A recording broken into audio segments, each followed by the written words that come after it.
Welcome back sa aking YouTube channel, Jeremy's TV Manila. Like, share, and subscribe. Anyway, wala na pong bayad, libre lang. Tulong mo na lang din sa kapwa mo. Alright? Thank you very much po. So, topic natin po today's reflection o ang mabuting balita sa araw na ito. Sinasabi natin na ang bagong gising ay blessing. Pero meron din po sa pagkakataon sa ating buhay na yung pagkagising mo, alam mo sa sarili mo na marami kang problemang haharapin. Maraming mga challenges, maraming mga pagsubok, maraming dapat ayusin. So, paano pagka laging ganun, yung parang tila ba napapagod ka na? Na para bang paulit-ulit na lang ang nangyayari sa'yo. No? Na sinisikap mong umasenso, hindi ka naman maasenso. Sinisikap mong magkaroon ng freedom of financial, nababaon ka pa sa utang at kung anong mga problema pang kinakarap. Pero sabi nga, di ba, na kapag nasa sitwasyon tayong mahirap, para mahirap nang bumangon, ay napaka palad natin na meron tayong yung isang pag-asa na inaasam, no? Kumbaga merong magsasalba sa atin dito sa mundong ibabaw. Kaya sa panahon ngayon, 'di ba, sa kalamidad kagaya niyan, 'di ba? Marami po ang nabaha, lubog, no?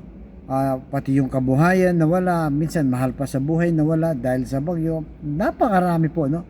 Napakarami pa mga suliranin na ating kinakaharap, lalo na sa ating bansa, no? Kasama na dyan yung mainit sa politika, yung nagbabangayan sila, no?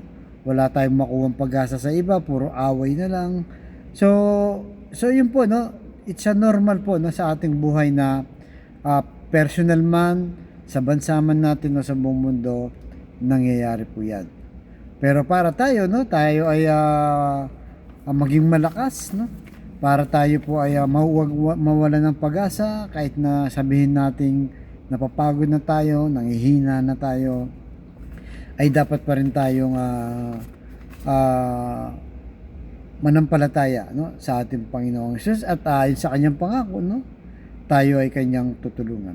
Kaya sabi sa Panaghoy chapter 3 verse 22 to 23, pag-ibig mo, Yahweh, ay hindi nagmamaliw, kahabagan mo'y walang kapantay.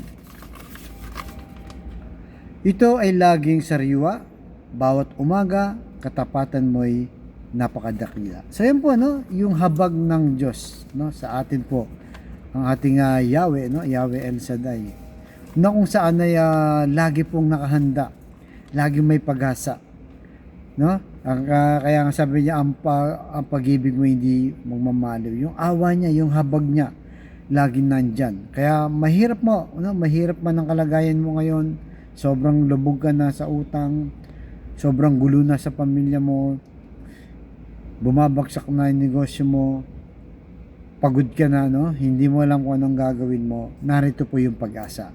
No? Kahit anong katayuan mo sa buhay, kahit masamang tao ka pa, na tingin mo parang hindi ka natatanggapin ni Lord, hindi ka napatatawarin ni Lord, hindi po, no?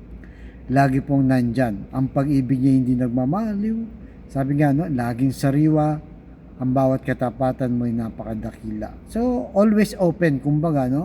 Open doors, lagi niyang inaabot ang kamay niya, yung ating Amang Yahweh, no? Lagi niyang nandyan. Basta maniklod lang po tayo, no? Magpakumbaba, dahil ang habag niya ay hindi kumukupas, no? Hindi nawawala. Sa gitna ng kawalan, sa gitna ng kagipitan, kaguluhan man yan o sa gitna man ng karamdaman, lagi po nandyan, no, ang ating Yahweh na handang umalalay, handang magbukas ng pinto, iabot ang kamay, yung kanyang awa at habag ay laging nandyan po, no? Kaya yan po ang laging ilagay sa ating puso't isipan, na ang paalala nito kailanman na hindi dapat mawala sa atin, na lagi tayong kumapit sa Diyos dahil lagi namang nakabukas ang kanyang pinto at inaabot ang kanyang kamay, anuman ang ating hilingin.